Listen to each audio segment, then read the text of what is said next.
رات کا پچھلا پہر تھا اور تاریک کمرے میں ایک عجیب سی وحشت رقص کر رہی تھی۔ میرے سامنے کھڑے اس پوسیدہ حال شخص کے پھٹے ہوئے جوتوں سے رستا ہوا لہو فرش پر جم چکا تھا۔ اس کے ہاتھ میں موجود نوٹوں کی گڈی کسی بھیانک اور سنسنی خیز رات کی گواہی دے رہی تھی، جس نے میری پوری ہستی کو جھنجھوڑ کر رکھ دیا تھا۔ میرا نام ثانیہ ہے۔ میں ملتان کے کھاتے پیتے مڈل کلاس گھرانے سے تعلق رکھتی تھی۔ ہم گھر میں صرف 2 بہن بھائی تھے۔ بھائی مجھ سے عمر میں کافی بڑے تھے اور میں گھر میں سب سے چھوٹی ہونے کی وجہ سے سب کی آنکھوں کا تارا تھی۔ ہماری زندگی بہت سکون سے گزر رہی تھی کہ اچانک تقدیر نے ایک کڑا امتحان لیا۔ اماں ابا ہمارے بچپن میں ہی ایک ہولناک ٹریفک حادثے میں وفات پا چکے تھے۔ ابا کا اپنا ایک چھوٹا سا زرعی ادویات کا کاروبار تھا، جو ان کی اچانک وفات کے بعد عارضی طور پر میرے چچا سنبھال رہے تھے۔ چچا نے ہماری پرورش تو کی، لیکن ان کا رویہ ہمیشہ کاروباری اور نفع نقصان سوچنے والے انسان جیسا رہا۔ انہوں نے ہمیں کبھی وہ محبت نہیں دی جو ایک یتیم بچے کا حق ہوتی ہے۔ جیسے ہی میرا بھائی بڑا ہوا، اس نے حالات کی نزاکت کو سمجھ لیا۔ چچا نے اپنا حصہ الگ کیا اور ہمارا حصہ پوری ایمانداری سے بھائی کے حوالے کر دیا۔ اس دن کے بعد پورے گھر کی اور خاص طور پر میری ذمہ داری مکمل طور پر میرے بھائی کے سر پر آ گئی۔ میرے بھائی نے دن رات ایک کر دیا۔ اس نے زرعی ادویات اور کھاد کی ڈسٹریبیوشن کا کام ملتان کے مارکیٹ میں اس محنت سے شروع کیا کہ چند ہی سالوں میں اس کا شمار شہر کے کامیاب تاجروں میں ہونے لگا۔ میرا بھائی مجھ سے بے انتہا محبت کرتا تھا۔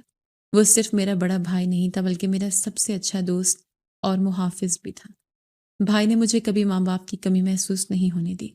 میری ہر جائز اور ناجائز ضد پلک جھپکتے پوری کی جاتی تھی۔ وقت پر لگا کر اڑتا گیا اور بھائی کی شادی ہو گئی۔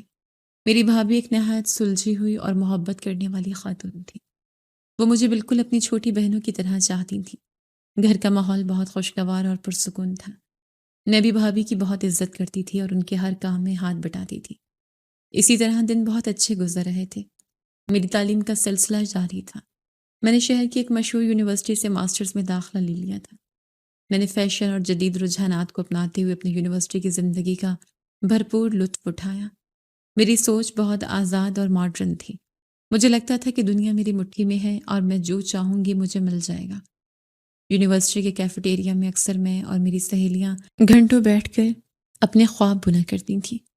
میری دوست نادیہ اکثر مجھ سے پوچھتی کہ ثانیہ، تم کیسا جیون ساتھی چاہتی ہو؟ میں بڑی رونت اور فخر سے مسکرا کر جواب دیتی کہ میرا ہونے والا شوہر کوئی عام انسان نہیں ہوگا۔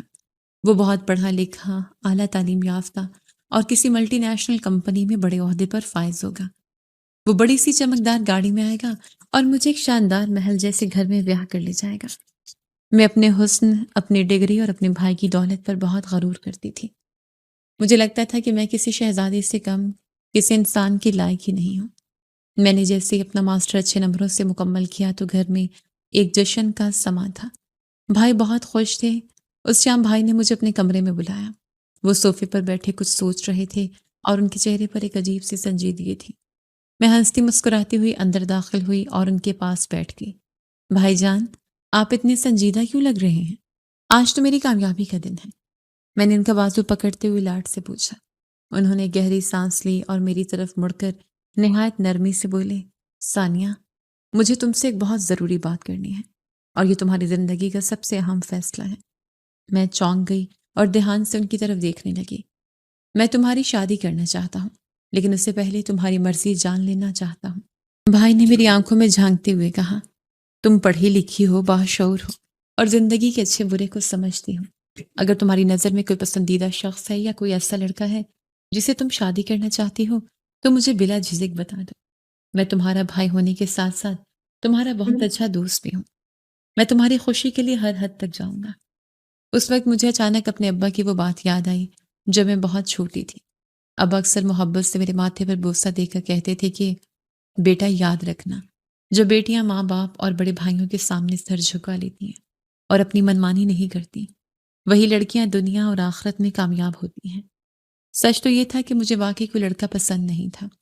یونیورسٹی میں بہت سے لڑکے میری طرف دوستی کا ہاتھ بڑھاتے تھے، لیکن میرا معیار اتنا اونچا تھا کہ میں کسی کو گھاس نہیں ڈالتی تھی۔ بس کچھ خواب تھے جن خوابوں کو دیکھنا ہر لڑکی کا حق ہوتا ہے، اور میں بھی ایسے ہی خواب دیکھتی تھی کہ کوئی خوابوں کا شہزادہ آئے گا اور مجھے بیاہ کر لے جائے گا۔ میں نے اپنی شادی کا مکمل فیصلہ پورے اعتماد کے ساتھ اپنے بھائی پر چھوڑ دیا۔ اور مسکرا کر بولی، مجھے کوئی پسند نہیں ہے بھائی جان۔ جہاں آپ میری شادی کروائیں گے اور جس شخص کو آپ میرے لیے چنیں گے میں وہیں بلا چون چرا شادی کر لوں گی۔ مجھے آپ کی پسند پر خود سے زیادہ اعتبار ہے۔ بھائی نے یہ سنا تو ان کی آنکھوں میں چمک آ گئی اور انہوں نے خوشی سے میرے سر پر ہاتھ پھیرا۔ اب آگے تقدیر کا کھیل شروع ہوا۔ کچھ دن بعد ایک دوپہر ہمارے گھر کے دروازے پر دستک ہوئی۔ ڈرائنگ روم میں ایک بزرگ تشریف لائے جو دیکھنے میں بہت سادہ اور غریب سے لگ رہے تھے۔ وہ ہمارے ابا کے ایک بچپن کے بہت گہرے دوست تھے۔ ایک دن وہ بھائی کو ملے تو انہوں نے بھائی کے گلے لگ کر پرانی یادیں تازہ کی۔ چائے پیتے ہوئے انکل نے اچانک ایک ایسی بات کہہ دی جس نے میرے بھائی کے ہوش اڑا دیے۔ انہوں نے بھائی کو بتایا کہ وہ اپنے بیٹے کی شادی کرنا چاہتے ہیں اور اس کے لیے وہ ہمارے دروازے پر آئے ہیں۔ انکل نے گہری آہ بھر کر بتایا کہ جب میں بہت چھوٹی تھی تو انہوں نے ابا کے ساتھ پکا وعدہ کیا تھا کہ جیسے ہی ان کا بیٹا بڑا ہوگا اور ابا کی بیٹی بڑی ہوگی تو ابا اپنی بیٹی کا رشتہ ان کے بیٹے کو دے دیں گے۔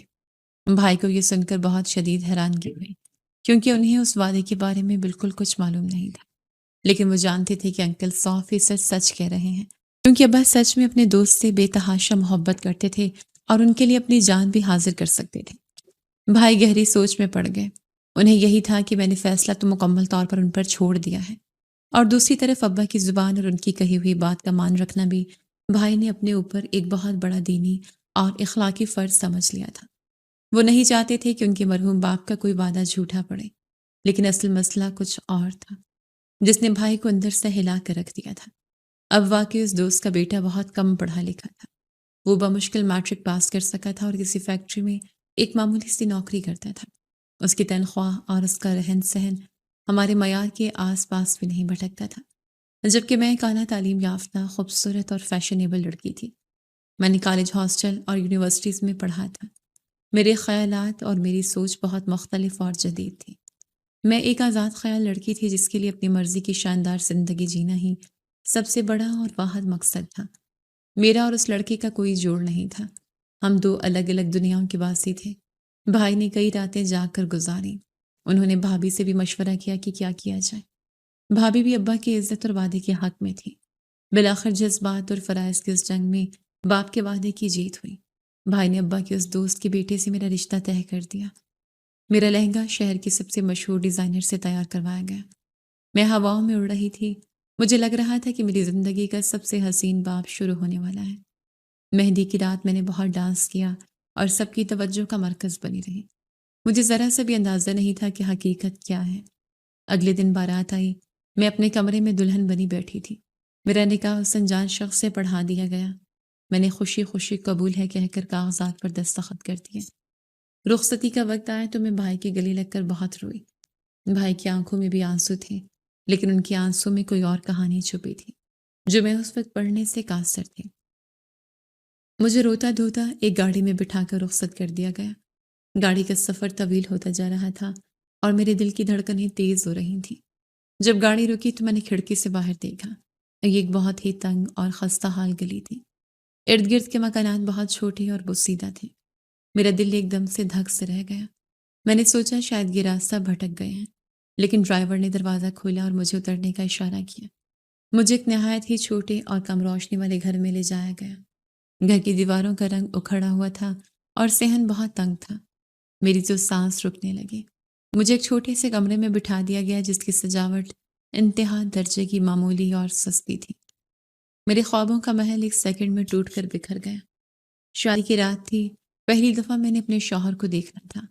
میرا سارا جسم غصے اور مایوسی سے کانپ رہا تھا۔ جیسے دروازہ کھلا اور وہ شخص کمرے میں داخل ہوا، اسے دیکھ کر میں لفظی طور پر ہکا بکا رہ گئی۔ وہ سادہ سے اور سستے سے کپڑوں میں ملبوس ایک عام سا نوجوان تھا۔ اس کا رنگ سانولا تھا اور چہرے پر کوئی کشش نہیں تھی۔ اس کی پرسنالٹی بالکل زیرو تھی۔ وہ کسی بھی زاویے سے میرا وہ خوابوں کا شہزادہ نہیں تھا جس کے لیے میں نے اتنی تیاریاں کی تھیں۔ اسے دیکھتے ہی میرا غصہ آسمانوں کی بلندیوں پر پہنچ گیا۔ میرے اندر ایک لاوا سے ابلنے لگا جو کسی بھی وقت پھٹ سکتا تھا۔ میرے کمرے میں کیوں آئے ہو تم؟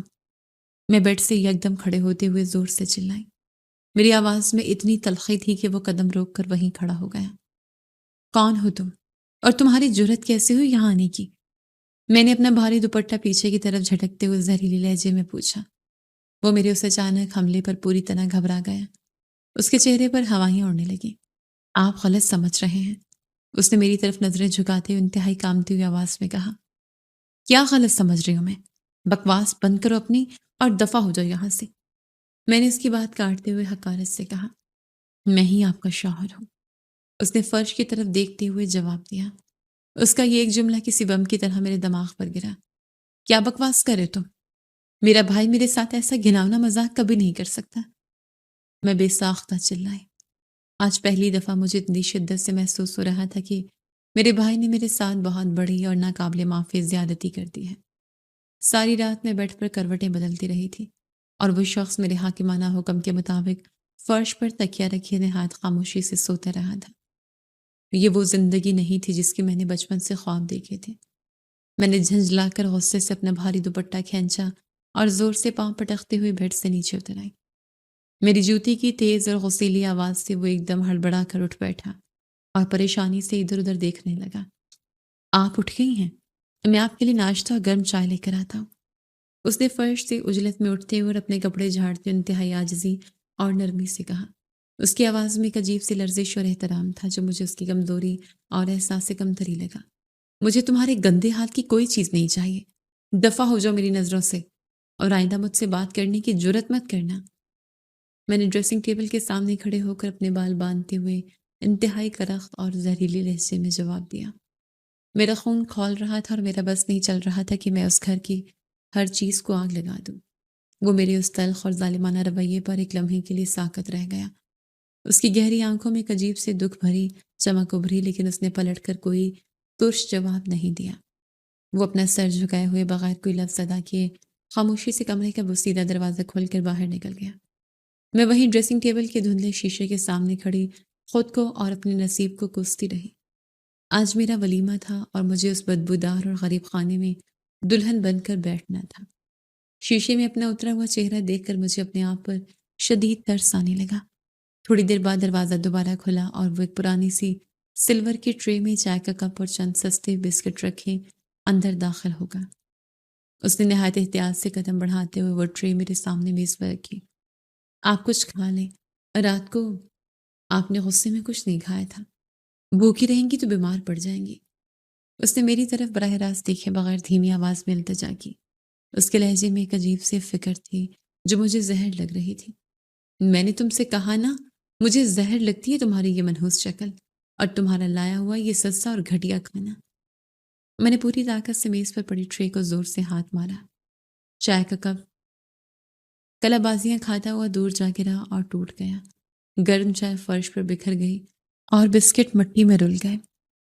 اس نے حیرت سے گرتے ہوئے کپ کو دیکھا اور پھر ایک گہری سرد سانس لی۔ اس نے مجھ سے کوئی شکوہ نہیں کیا۔ ٹوٹے ہوئے کپ کے بکھرے ٹکڑے نے ہاتھ خاموشی سے سمیٹے اور کپڑے سے فرش صاف کرنے لگا۔ میرا دل چاہ رہا تھا کہ میں چیخ چیخ کر سارا گھر سر پر اٹھا لوں۔ یہ کیسا بے حس اور ڈھیٹ انسان تھا جو میری اتنی بڑی اور کھلی بے عزتی پر بھی غصہ نہیں کر رہا تھا۔ اس کا یہ سکون میرے اندر لگی آگ کو مزید بھڑکا رہا تھا۔ اگلے دن ولیمے کا چھوٹا سا فنکشن تھا جنہوں نے کسی حال کے بجائے اپنے اسی تنگ اور چھوٹے سے گھر کے صحن میں رکھا تھا۔ باہر گلی میں صبح سے ہی شور مچا ہوا تھا اور سستے سے کناتی ٹینٹ لگائے جا رہے تھے۔ یہ سب دیکھ کر مجھے اور زیادہ غصہ آ گیا۔ میرے سینے میں آگ لگ گئی تھی۔ میری بھابھی بھائی کے ساتھ میری یونیورسٹی کی امیر اور ماڈرن سہیلیاں بھی آئیں گی۔ میرے اس غریب شوہر اور اس کے اس غریب خانے کو دیکھ کر وہ میرے بارے میں کیا سوچیں گی؟ میں نے غصے سے اپنے بال نوچے اور بیڈ پر گر کر رونے لگی۔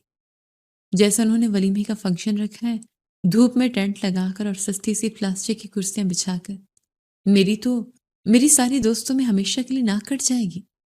میں نے سارا دن رو رو کر اپنا برا حال گھڑ لیا۔ میں نے کمرے سے باہر نکلتے اور تیار ہونے سے صاف انکار کر دیا تھا۔ پھر دوپہر کے وقت بھابھی کمرے میں آئی اور مجھے بھائی کی عزت کا واسطہ دینے لگی۔ بھابھی کی منتوں اور بھائی کی عزت کا سوچ کر میں نے ایک بھاری اور قیمتی جوڑا پہنا اور زبردستی خود کو تیار کیا۔ شیشے میں خود کو سجا ہوا دیکھ کر مجھے الجھن ہو رہی تھی۔ جب شام کو مہمان آنا شروع ہوئے تو میرا دل دھک دھک کر رہا تھا۔ میں سر جھکائے ایک سستی سی کرسی پر بیٹھی تھی۔ میری سہیلیاں نادیہ اور سارا جب قیمتی کپڑے پہنے اندر داخل ہوئیں تو ان کی آنکھوں میں واضح حیرانی اور ارد گرد کے ماحول کا مذاق اڑانے والے تاثرات تھے۔ ثانیہ، یہ سب کیا ہے؟ یہ کیسی جگہ ہے اور وہ جو باہر مہمانوں کو دیگوں سے نکال کر کھانا دے رہا ہے، جس کے کپڑوں پر سالن گرا ہوا ہے، وہی تمہارا شوہر ہے؟ نادیہ نے میرے کان کے قریب جھک کر سرگوشی کرتے انتہائی طنزیہ اور چپتے ہوئے انداز میں پوچھا۔ میرے چہرے کا رنگ شرم سے سرخ ہو گیا اور میری آنکھیں زمین میں گڑ گئیں۔ میرا دل چاہا کہ زمین پھٹے اور میں اس میں سما جاؤں۔ میں نے غصے سے نادیہ کو گھورا اور دان پیستے ہوئے بولی، تم لوگ یہاں کھانا کھانے آئی ہو یا میرا مذاق اڑانے آئی ہو؟ چپ چاپ بیٹھو یہاں۔ اس دن میں اپنے بھائی پر بہت زیادہ غصہ تھی۔ میری برداشت جواب دے چکی تھی۔ جیسے ہی مجھے موقع ملا میں نے بھائی کو اشارے سے ایک طرف بلایا اور انہیں خالی کمرے میں لے جا کر دروازہ بند کر دیا۔ میرا زہرا زب اور سارا صبر ٹوٹ چکا تھا۔ یہ ڈھونڈا آپ نے میرے لیے؟ اس بھکارن اور ان پڑھ جاہل انسان کے ساتھ میری خوبصورت زندگی باندھ دی آپ نے۔ میں نے اپنے آنسوں کو بے دردی سے رگڑتے ہوئے اور بھائی کی طرف غصے سے دیکھتے ہوئے چلا کر کہا، ثانیہ خدا کے لیے آہستہ بولو، باہر مہمان بیٹھے ہیں اور وہ لڑکا تمہارا شوہر ہے۔ تم کیسی بےہودہ باتیں کر رہی ہو؟ بھائی نے گھبرا کر ارد گرد دیکھتے ہوئے مجھے چپ کروانے کی کوشش کی۔ ان کے چہرے پر شدید پریشانی اور ندامت کے آثار تھے۔ آپ پر اندھا اعتماد کیا تھا میں نے، اپنی زندگی کا فیصلہ اور اپنی مرضی آپ پر چھوڑ دی تھی، اور آپ لوگوں نے میرے ساتھ یہ ظلم کیا۔ کیسے بھائی ہیں آپ؟ مجھے اپنے ہاتھوں سے اس بھڑکتے ہوئے جہنم میں دھکیل دیا آپ نے۔ میں نے ان کا کالر پکڑتے ہوئے شدت سے روتے ہوئے اور ہچکیاں لیتے ہوئے کہا۔ بھائی کی آنکھوں میں بھی میری حالت دیکھ کر نمی آ گئی۔ انہوں نے میرا ہاتھ نہایت نرمی سے ہٹایا اور مجھے زبردستی صوفے پر بٹھایا۔ اب مجھے ساری حقیقت سمجھ آ گئی۔ میں آپ پر ایک بھاری بوجھ تھی، اسی لیے آپ نے اتنی جلدی میری جان چھڑوائی اور مجھے دھکے دے کر ایک ایسے انسان کے ساتھ باندھ دیا جس کا میرے ساتھ دور دور تک کوئی جوڑ ہی نہیں ہے۔ میں نے ان کی آنکھوں میں دیکھتے انتہائی تلخ اور چبھتا ہوا الزام لگایا۔ بھائی مجھے تحمل سے سمجھانے کی کوشش کر رہے تھے۔ دیکھو ثانیہ، میری بات غور سے سنو۔ تمہارا شوہر بہت اچھا اور شریف انسان ہے، وہ دل کا بہت سچا ہے۔ اس نے ایک بھی لفظ تمہارے خلاف نہیں کہا۔ وہ تمہاری بہت عزت کرتا ہے اور تمہیں خوش رکھے گا۔ تم اسے ایک موقع تو دے کر دیکھو۔ اس کے دل کے اچھے ہونے کا کیا کروں میں؟ اچار ڈالوں اس کا، جب اس کی شکل ہی اچھی نہیں، جب اس کا سوسائٹی میں کوئی معیار ہی نہیں۔ سخت گھن آتی ہے مجھے اس کی ذات سے، اس کی غریبی سے اور اس کی جہالت سے۔ میں نے نفرت بھرے انداز میں منہ بناتے ہوئے اور حقارت سے تھوکتے ہوئے جواب دیا۔ میری یہ باغیانہ اور متکبرانہ بات سن کر بھائی مجھے غصے سے گھورتے ہوئے دیکھنے لگے۔ ان کے چہرے پر بھائیوں والی نرمی کی جگہ ایک عجیب سی سختی اور فیصلہ کن انداز آ چکا تھا۔ یہ ابا کا فیصلہ تھا اور میرے باپ کا اپنے دوست سے کیا ہوا آخری وعدہ تھا۔ میں تم جیسی لڑکی کی جھوٹی انا کی خاطر اپنے مرے ہوئے باپ کو جھوٹا نہیں کر سکتا تھا۔ بھائی نے دو ٹوک الفاظ میں میرا دل چیرتے ہوئے حتمی انداز میں کہا، اب ابا کے اس پرانے اور فرسودہ فیصلے کے سامنے میں اپنی پوری زندگی خراب کر دوں؟ میری تو کوئی حیثیت ہی نہیں ہے نا اس گھر میں بکریوں کی طرح ہانکی جا رہی ہوں۔ میں بہت روئی اور فرش پر بیٹھ کر دھاڑے مار مار کر رونے لگی۔ میری آواز سن کر بھابھی بھی اندر آ گئی اور مجھے چپ کروانے لگی۔ میں نے بھائی کے ساتھ اسی وقت واپس ان کے گھر جانے کی ضد کرنے لگی، لیکن بھائی نے سختی سے مجھے اپنے ساتھ لے جانے سے انکار کر دیا۔ انہوں نے کہا کہ اب یہی میرا گھر ہے اور مجھے یہیں جینا مرنا ہے، کیونکہ مجھے غصہ بھائی پر تھا، لیکن جس انسان کے ساتھ اور جس کے غریب گھر میں اب رہ رہی تھی، اس انسان سے میں بے حد اور پاگلوں کی طرح نفرت کرتی تھی۔ مجھے اس کی ہر چیز، اس کی آواز، اس کے چلنے کے انداز سے چڑ ہو گئی تھی۔ جب وہ غلطی سے بھی میرے قریب آتا تو مجھے اس کے وجود سے گھن محسوس ہوتی۔ اس کے سستے کپڑوں سے آنے والے پسینے کی بو مجھے پایوار اور پاگل کر دیتی تھی۔ میں ایک اعلیٰ پڑھی لکھی اور ماڈرن لڑکی تھی، اور وہ ایک عام سا جاہل اور غموار شخص تھا۔ میں نے اسے ذلیل کرنے اور اس کا مذاق اڑانے میں کوئی کسر نہ چھوڑی۔ ولیمے کے بعد کے گزرنے والے دن میرے لیے کسی عذاب اور جہنم سے کم نہیں تھے۔ میں نے اس چھوٹے سے کمرے کو اپنا قید خانہ بنا لیا تھا۔ وہ روزانہ صبح منہ اندھیرے سویرے اٹھ کر اپنی ڈیوٹی کے لیے فیکٹری چلا جاتا اور میں سارا دن بیڈ پر پڑی سوتی رہتی، یا اپنے موبائل فون پر اپنی سہیلیوں سے اس کی شکل، اس کی غریبی اور اس کے گھر والوں کی برائیاں کرتی رہتی۔ جب وہ شام کو تھکا ہارا اور پسینے میں شرابور گھر آتا تو میں جان بوجھ کر اس سے لڑنے اور جھگڑا کرنے کے بہانے ڈھونڈتی تاکہ اس کا سکون برباد کر سکوں۔ یہ گیلے تولیے یہاں بیڈ پر کیوں رکھی ہیں تم نے؟ تم ساری زندگی جاہل ہی رہو گی۔ تمہیں تمیز اور رکھ رکھاؤ نام کی کوئی چیز نہیں چھو کر گزرے۔ میں نے غصے سے آگ بگولا ہوتے ہوئے اس کا گیلا تولیہ اٹھا کر پوری طاقت سے اس کے منہ پر مارتے ہوئے چیخ کر کہا۔ وہ خاموشی سے زمین پر گرا ہوا تولیہ اٹھاتا اور بلا وجہ مسکرا کر کہتا، مجھے معاف کر دیں ثانیہ بیگم، مجھ سے غلطی ہو گئی۔ میں آئندہ پورا خیال رکھوں گا۔ آپ غصہ نہ کیا کریں، آپ کی طبیعت خراب ہو جائے گی۔ اس کی یہ بلا وجہ کی معافی اور اس کی یہ برداشت بھری مسکراہٹ میرے غصے کو ٹھنڈا کرنے کی بجائے مزید بھڑکا دیتی تھی۔ میں اس پر طنز کے تیر چلاتی، لیکن میں اس سے جتنی نفرت اور حقارت سے بات کرتی وہ اس سے زیادہ میرا خیال رکھتا۔ وہ میری ایک ایک چھوٹی بڑی چیز کا خیال رکھتا، میرے سوتے وقت گھر میں کوئی شور نہ ہونے دیتا۔ اس نے اپنے گھر والوں کو سختی سے منع کر رکھا تھا کہ کوئی بھی بلا وجہ میرے کمرے کی طرف نہ آئے۔ میرا دوپہر اور رات کا کھانا ٹائم پر میرے کمرے میں لے کر آتا۔ وہ ایک ٹرے میں نہایت صاف ستھرے برتنوں میں کھانا سجا کر لاتا۔ یہ لیں آپ کا کھانا کھا لیں، آپ دن میں کچھ نہیں کھاتی، ایسے تو آپ بہت کمزور ہو جائیں گی۔ وہ ٹرے نہایت ادب سے میرے سامنے بیڈ پر رکھتے ہوئے انتہائی فکر مندی سے کہتا، تمہیں میری فکر کرنے کی کوئی ضرورت نہیں ہے، اپنا کام کرو اور نکلو یہاں سے، میرا دم گھٹتا ہے تمہاری موجودگی میں۔ میں منہ پھیر کر انتہائی رونت اور تکبر سے جواب دیتی۔ وہ عجیب قسم کا ڈھیٹ اور بےغیرت انسان تھا، اسے میری کسی کڑوی بات کا برا ہی نہیں لگتا تھا۔ آخرکار ایک رات میرے صبر کا پیمانہ جھلک گیا۔ وہ میرے لیے بازار سے خاص طور پر سیب لے کر آیا۔ اسے کہیں سے پتہ چل گیا تھا کہ مجھے پھلوں میں سیب بہت پسند ہے۔ اس نے سیب دھو کر نہایت سلیقے سے کاٹ کر ایک صاف پلیٹ میں رکھی اور میرے سامنے بیڈ پر لے آیا۔ مجھے پتہ چلا ہے آپ کو سیب پسند ہے، میں خاص طور پر بڑی منڈی سے آپ کے لیے لے کر آیا ہوں، آپ کھا کر دیکھیں، بہت میٹھے ہیں۔ اس کی آنکھوں میں ایک عجیب سی خوشی اور چمک تھی، جیسے اس نے کوئی بہت بڑا مار کا سر کر لیا ہو۔ میں نے بیزاری سے پلیٹ کو دیکھا اور پھر اس کے تھکے ہوئے کالے سانولے چہرے کو دیکھا۔ میرے اندر پلنے والی ساری کڑواہٹ میری زبان پر آ گئی۔ آخرکار میں نے سیدھا اسے منہ پر بول دیا، تمہیں ایک میں ہی ملی تھی شادی کرنے کے لیے؟ اس پوری دنیا میں کیا میں اندھی ہو گئی تھی یا تم اندھے تھے جو میرا رشتہ مانگنے میرے گھر چلے آئے؟ میں نے بیڈ سے یکدم کھڑے ہو کر اس کی آنکھوں میں آنکھیں ڈال کر انتہائی تذلیل آمیز لہجے میں چیختے ہوئے کہا۔ اس کے چہرے کی وہ معصوم سی خوشی ایک دم غائب ہو گئی، لیکن وہ اپنی عادت کے مطابق خاموش رہا اور تیرے جیسے کالے کلوٹے اور بے شکل والے کے لیے، جہاں میں لڑکیوں کی کوئی کمی تھی، کوئی بھی غریب اور جاہل لڑکی تم سے شادی کر لیتی، زمین کی ادنا خاک تھی تو اور آسمان کے ساتھ رہنے کے خواب دیکھنے لگا۔ میں نے اس کی غریبی اور اس کی شکل کا بدترین اور شرمناک مذاق اڑایا۔ میں نے ہاتھ مار کر وہ پلیٹ اچھال دی، سیب کے ٹکڑے اڑ کر پورے کمرے کی فرش پر بکھر گئے۔ تمہارے یہ اونچے خواب میں کبھی پورے نہیں ہونے دوں گی، تم میرے لائق ہی نہیں ہو اور نہ کبھی ہو سکتے ہو۔ میں تمہیں اتنی آسانی سے اپنی زندگی میں خوش نہیں رہنے دوں گی۔ میں نے غصے سے ہامتے ہوئے اور انگلی کا اشارہ کرتے ہوئے اسے سیدھی دھمکی دی۔ وہ خاموشی کے ساتھ میرے سرخ چہرے کی طرف دیکھتا رہا۔ اس کی آنکھوں میں آنسو یا غصہ نہیں تھا، بلکہ ایک عجیب سا پراسرار سکون تھا۔ اس نے جھک کر فرش پر بکھرے ہوئے سیب کے ٹکڑے آہستہ آہستہ اٹھائے اور پھر میری طرف دیکھ کر ایک گہری اور خاموش مسکراہٹ کے ساتھ مسکرا دیا، ایسے جیسے میری ان زہریلی باتوں سے اسے کوئی فرق ہی نہ پڑ رہا ہو۔ اس کی اس پرسکون مسکراہٹ نے میرے اندر دہکتی آگ کو مزید بھڑکا دیا۔ میں نے اپنے دل میں پکا تہیہ کر لیا کہ اب میں اس حد تک گر جاؤں گی کہ یہ شخص خود تنگ آ کر ہاتھ جوڑ کر مجھے اس گھر سے نکالے گا اور مجھے طلاق دے گا۔ میں اس انسان کی زندگی عذاب بنا دوں گی۔ سیب والے واقعے کے بعد میرے اندر کی نفرت ایک ناسور بن چکی تھی اور اس گھر کی وہ سیدھا دیواریں مجھے ہر وقت کاٹنے کو دوڑتی تھی۔ میرا پارا اس کے اس خاموش اور پرسکون فطرت کو دیکھ کر مزید ہائے ہو رہا تھا۔ میں نے اپنے کمبل کو غصے سے پیچھے ہٹایا اور پاؤں پٹکتی ہوئی اس کے بالکل سامنے جا کر کھڑی ہو گئی۔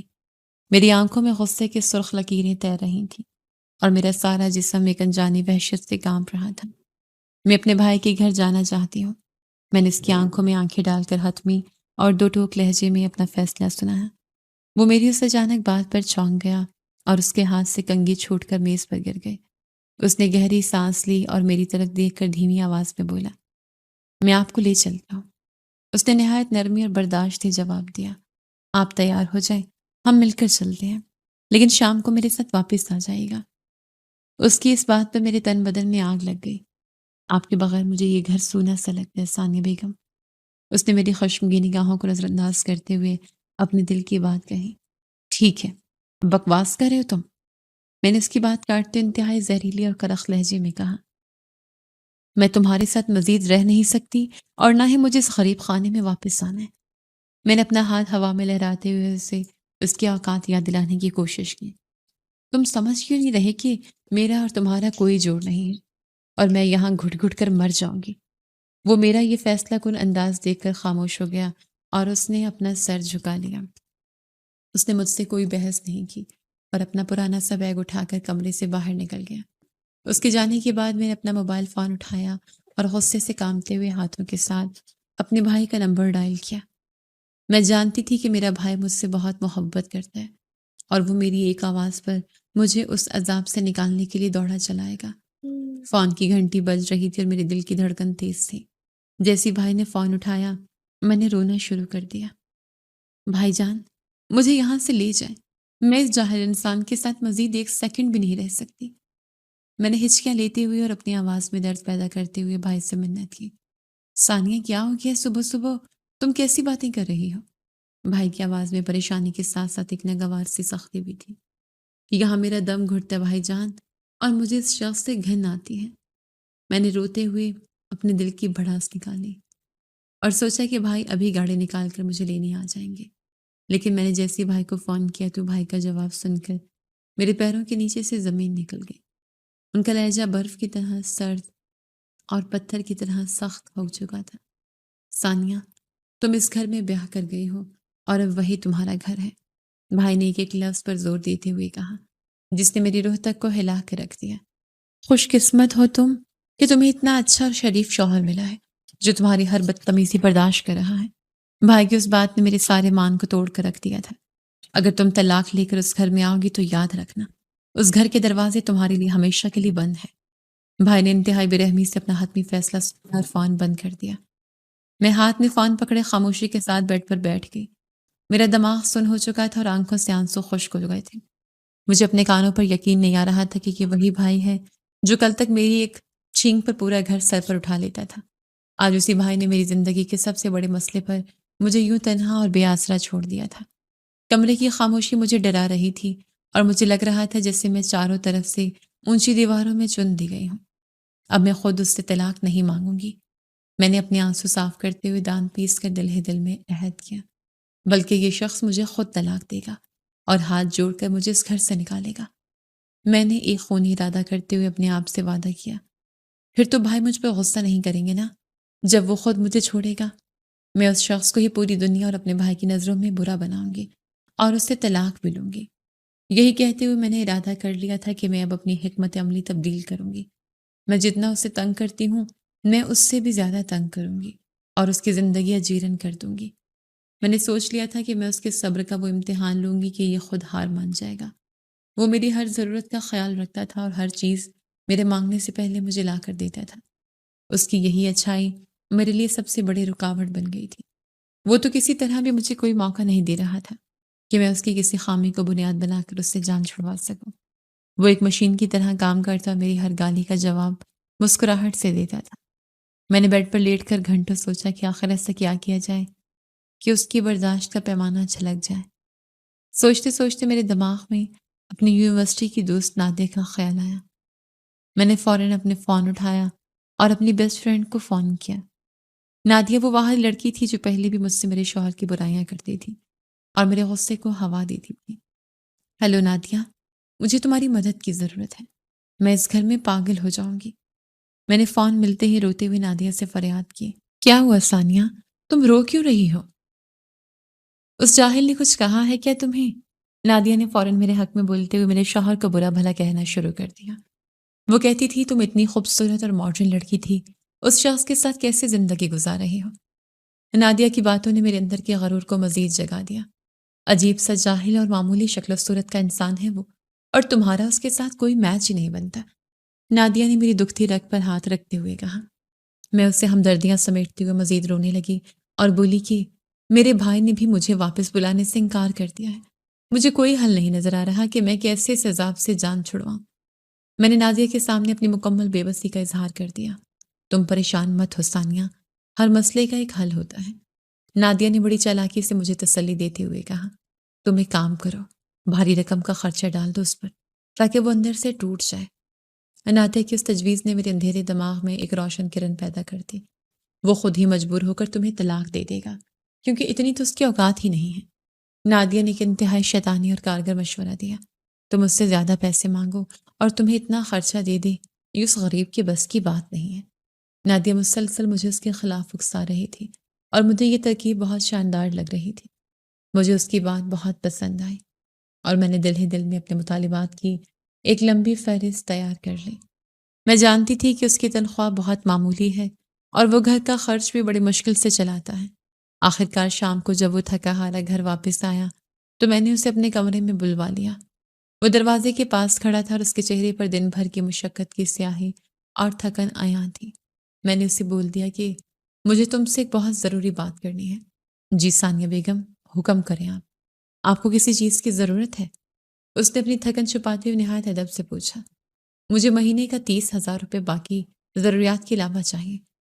میں نے بغیر کسی تمہید کے ایک بھاری پتھر اس کے سر پر دے مارا، جس سے میں اپنی شاپنگ کر سکوں اور اپنے کپڑے جوتے لے سکوں۔ میں نے انتہائی ڈھٹائی اور بے شرمی سے اس کی آنکھوں میں دیکھتے ہوئے کہا، کیونکہ میں نے ہمیشہ سے اپنے بھائی کے گھر میں ایسی ہی پرتعیش زندگی گزاری ہے۔ میں نے اسے اس کے اوقات یاد دلانے کے لیے اپنے بھائی کی امیری کا تانا بھی دیا۔ اگر تم یہ خرچہ کر سکتے ہو تو ٹھیک ہے، نہیں تو مجھے کھلے دل سے طلاق دے سکتے ہو۔ میں نے اسے سیدھا سیدھا بلیک میل کرتے ہوئے اپنی شرط اس کے سامنے رکھ دی۔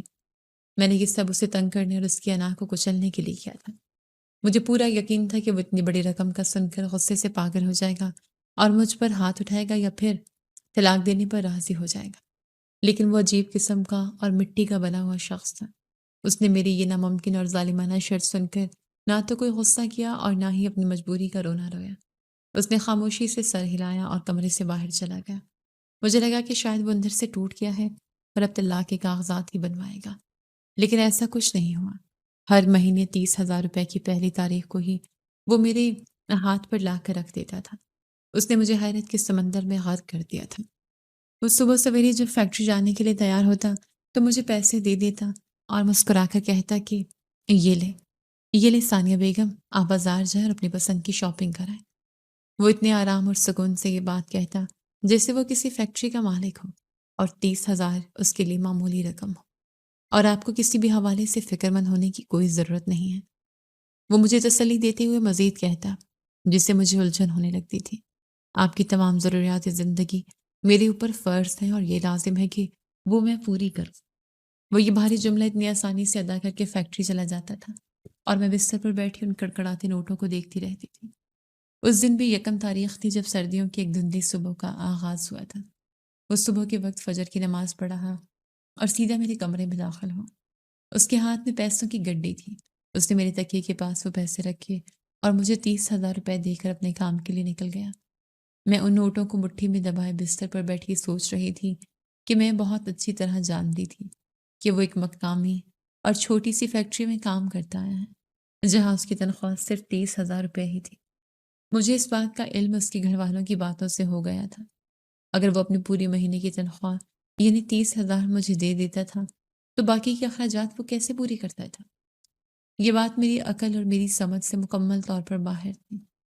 وہ گھر کا راشن بھی لاتا تھا، بجلی کا بل بھی دیتا تھا اور اپنی بوڑھی ماں کی دوائیاں بھی خریدتا تھا، لیکن میں تو اس پر بوجھ ہی ڈالنا چاہتی تھی تاکہ وہ ٹوٹ کر بکھر جائے۔ میں نے اپنے ضمیر کی آواز کو دبا دیا اور ان پیسوں کو اپنے بیگ میں رکھ لیا۔ مجھے اس بات سے کوئی غرض نہیں تھی کہ وہ یہ پیسے کہاں سے لا رہا ہے یا کس کے آگے ہاتھ پھیلا رہا ہے۔ مجھے صرف اپنی شاپنگ اور اپنی انا کی تسکین سے غرض تھی۔ اس دن جب میں تیار ہو کر مال گئی تاکہ زیادہ ساری شاپنگ کر کے آ سکوں اور اپنی سہیلیوں کو دکھا سکوں، میں نے قیمتی سوٹ پہنا اور اچھا سا میک اپ کر کے گھر سے باہر نکل آئی۔ پچھلے مہینے کے بھی کچھ پیسے میرے پاس بچ گئے تھے اور کچھ اس مہینے کے پیسے میرے پرس میں تھے۔ میرے پاس کافی بڑی رقم جمع ہو چکی تھی اور میرا ارادہ تھا کہ آج میں جی بھر کر اپنے لیے برانڈڈ کپڑے اور جوتے خریدوں گی۔ میں نے اپنے دل میں سوچ لیا ہے کہ اس جاہل انسان کے ساتھ رہ تو رہی ہوں اور اس عذاب کو برداشت کر رہی ہوں۔ میں نے رکشے میں بیٹھتے ہوئے خود کلامی کی، جب تک یہ شخص میری فرمائشوں سے تنگ نہیں آ جاتا تب تک اپنی خواہشات کو تو نہ ماروں۔ میں نے خود کو تسلی دی کہ میں اس کی کمائی پر عیش کروں گی اور اسے اندر سے کھوکھلا کر دوں گی۔ میری منزل شہر کا سب سے بڑا شاپنگ مال تھا جہاں میری سہیلیاں میرا انتظار کر رہی تھیں۔ میرا ارادہ پختہ تھا کہ میں اس شخص کو معاشی طور پر اتنا نچوڑ لوں گی کہ اس کے پاس مجھے طلاق دینے کے علاوہ اور کوئی راستہ نہیں بچے گا۔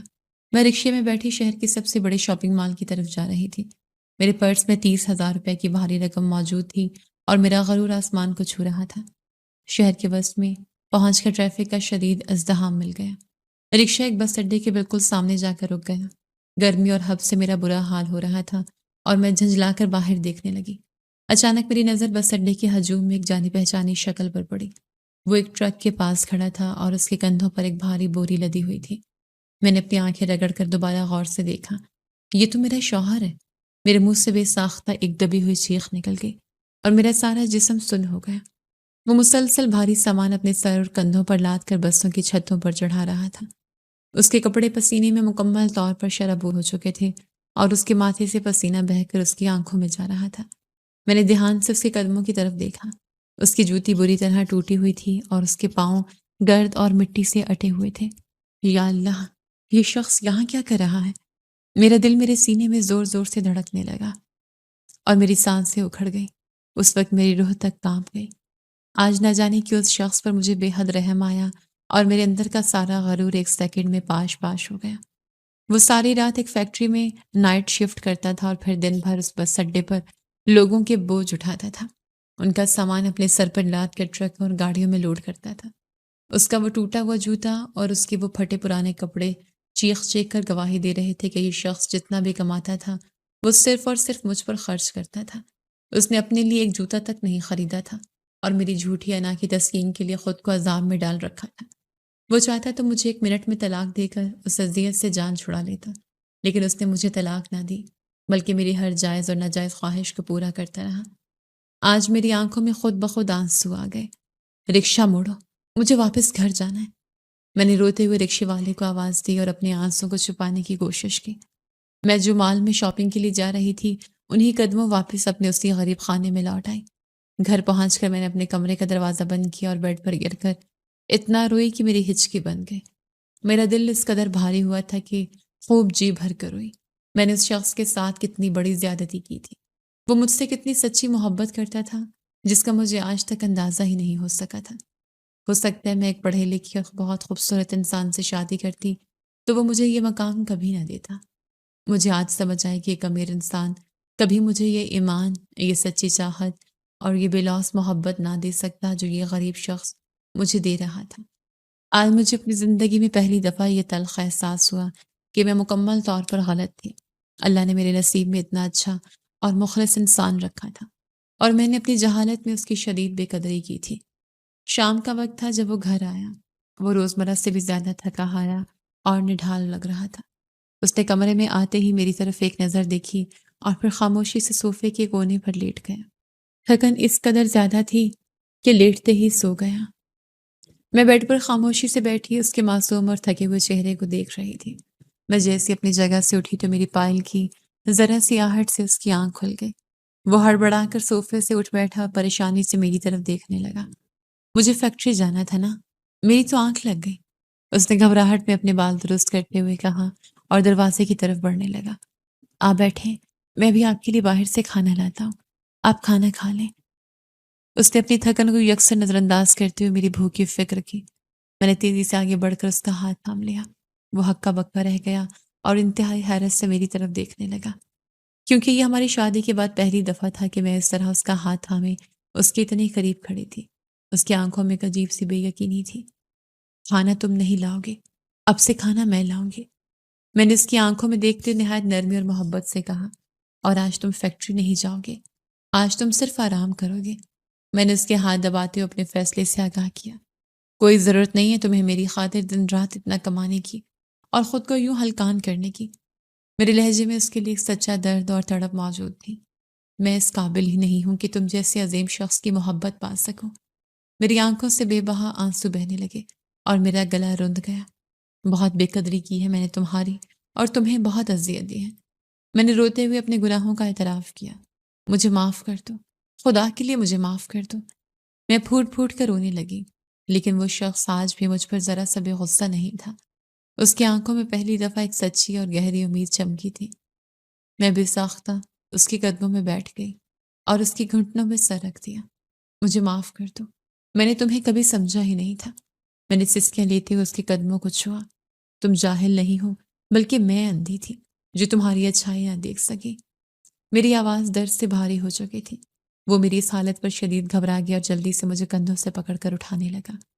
ایسا نہ کرو ثانیہ، تم میری عزت ہو، میرے قدموں میں مت بیٹھو۔ اس نے نہایت احترام اور گھبراہٹ سے مجھے اپنے برابر کھڑا کیا۔ میں نے ایک بار پھر مضبوطی سے اس کا ہاتھ تھام لیا اور اس کی آنکھوں میں جھانکا۔ نہیں، آج سے میں تمہاری عزت بننا چاہتی ہوں، تمہارے کندھوں کا بوجھ نہیں۔ میں نے اپنے آنسو صاف کرتے اسے ایک سچا یقین دلایا۔ کمرے میں ایک عجیب سی خاموشی چھا گئی، مگر یہ خاموشی پہلے والی خاموشیوں کی طرح بوجھل یا کاٹنے والی نہیں تھی۔ اس خاموشی میں ایک عجیب سا سکون اور ایک نئی زندگی کی نوید تھی۔ وہ میری بات سن کر مسکرایا اور مسکرا کر انتہائی پیار سے میری گال تھپ تھپائی۔ اس کے اسے ایک لمس سے میری روح کے سارے زخم بھر دیے تھے۔ اگلے دن صبح سویرے میں اس سے پہلے اٹھ گئی۔ میں نے کچن میں جا کر پہلی بار اپنے ہاتھوں سے اس کے لیے ناشتہ بنایا۔ جب وہ تیار ہو کر کمرے سے نکلا تو ناشتے کی میز سجی دیکھ کر حیران رہ گیا۔ میں نے اسے کرسی پر بٹھایا اور چائے کا کپ اس کے سامنے رکھا۔ آج سے تم بس ایک کام کرو گے، مجھ پر اور اپنی جان پر زیادہ بوجھ نہیں ڈالو گے۔ میں نے اس کے سامنے بیٹھتے سنجیدگی سے شرط رکھی۔ میں اب تم سے کوئی فضول خواہش نہیں کروں گی اور نہ ہی پیسوں کا مطالبہ کروں گی۔ میں نے اسے مکمل تسلی دیتے ہوئے کہا۔ وہ میری یہ باتیں سن کر کھلکھلا کر مسکرایا اور چائے کا گھونٹ بھرتے ہوئے بولا، مجھے تو ابھی تک یقین نہیں آ رہا، ایسا لگ رہا ہے آج سورج کسی اور سائڈ سے نکلا ہے۔ اس نے شرارت بھرے انداز میں کھڑکی سے باہر دیکھتے ہوئے کہا۔ میں اس کی بات پر دل سے مسکرائی اور اس کی طرف دیکھ کر بولی، ہاں، آج سورج وہاں سے نکلا ہے جہاں سے انسانیت نکلتی ہے۔ میں نے گہری سانس لیتے ہوئے جواب دیا۔ میرے دل میں آج زندگی میں پہلی دفعہ انسانیت کا سچا درد محسوس ہوا ہے۔ میں نے اپنے دل پر ہاتھ رکھتے ہوئے اپنی کیفیت بیان کی۔ وہ ہنس پڑا اور میں نے اس لمحے شدت سے محسوس کیا کہ جس شخص سے مجھے کل تک گھن آتی تھی، آج وہی میری زندگی کا سب سے خوبصورت احساس بن گیا۔ اس کا کالا رنگ مجھے دنیا کا سب سے حسین رنگ لگنے لگا تھا اور اس کا سادہ پن میری سب سے بڑی طاقت بن گیا تھا۔ کبھی کبھی ہم صرف ظاہری تعلیم، پیسے اور معاشرتی حیثیت کو ہی سب کچھ سمجھ لیتے ہیں۔ ہم ڈگریوں کو تولتے ہیں اور انسان کو بھول جاتے ہیں، مگر اصل تعلیم تو انسانیت، دکھ سکھ بانٹنے کا نام، صبر اور وہ سچی محبت ہوتی ہے جو کہ میں نے آخر کار اپنے اس غریب شوہر میں دیکھی تھی۔ اس دن کے بعد میں نے وہ 30,000 روپے اسے واپس کر دیے اور اسے بس اڈے والی مزدوری چھوڑنے پر مجبور کر دیا۔ وقت گزرتا گیا، میری سچی توبہ اور اس کی انتھک محنت رنگ لائے۔ آج میرے شوہر کے پاس اللہ کا دیا ہوا سب کچھ ہے۔ اس نے اپنی فیکٹری میں ترقی کی اور آج وہ ایک اچھے عہدے پر فائز ہے۔ میرے 2 پیارے پیارے بچے ہیں جو بالکل اپنے باپ کی طرح نرم دل ہیں، لیکن آج بھی میں اللہ کا دیا سب کچھ دیکھ بھال کر اور سوچ سمجھ کر خرچ کرتی ہوں۔ میں اب اس پر کوئی ناجائز بوجھ نہیں ڈالتی، بلکہ اب میں خود بھی ایک نجی اسکول میں پڑھاتی ہوں اور کماتی ہوں تاکہ اس کا ہاتھ بٹا سکوں۔ ہماری زندگی اب ایک ایسی خوبصورت کہانی بن چکی ہے جس کی بنیاد صرف اور صرف عزت اور انسانیت پر کھڑی ہے۔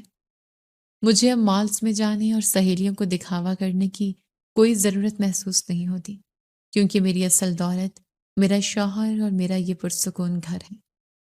میں جان چکی ہوں کہ سچا رشتہ وہی ہوتا ہے جو مشکل وقت میں ہاتھ تھامے اور بغیر کسی غرض کے انسان کو پناہ دے۔ میرا شوہر میرے لیے وہی پناہ گاہ ہے جس میں میں نے اپنی زندگی کا اصل سکون پا لیا ہے۔